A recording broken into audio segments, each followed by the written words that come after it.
turc Recep Erdogan.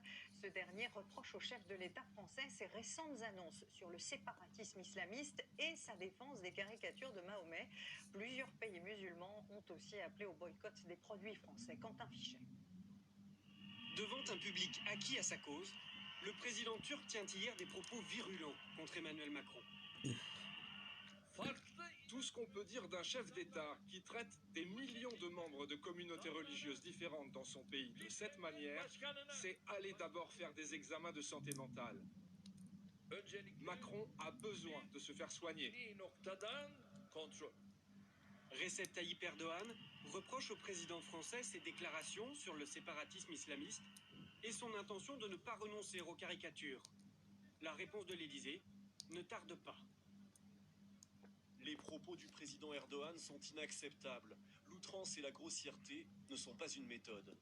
La France rappelle aussitôt son ambassadeur à Ankara, une réponse diplomatique ferme. Depuis, les réactions se multiplient. À Gaza, une poignée de manifestants dénoncent les caricatures de Mahomet.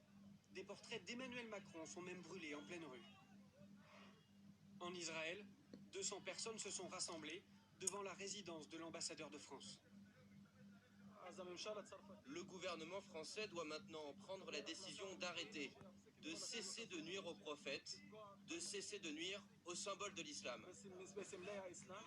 Plusieurs appels au boycott aussi depuis hier, notamment au Qatar. 2 chaînes de supermarchés ont décidé de retirer les produits français de leurs rayons. Levure, pots de confiture, pâtes. Pour l'instant, un retrait surtout symbolique. France, Turquie, les 2 pays s'opposent sur de nombreux dossiers. La crise en Libye, les affrontements dans le Haut-Karabakh, mais également les tensions en Méditerranée. En août, un navire d'exploration gazière turc est envoyé dans les eaux territoriales grecques.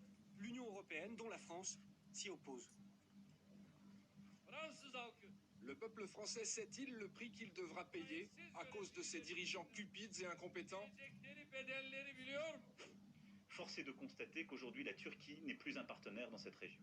Alors qu'elle devait s'arrêter, Ankara vient d'annoncer que la mission du navire était prolongée au moins jusqu'au 4 novembre.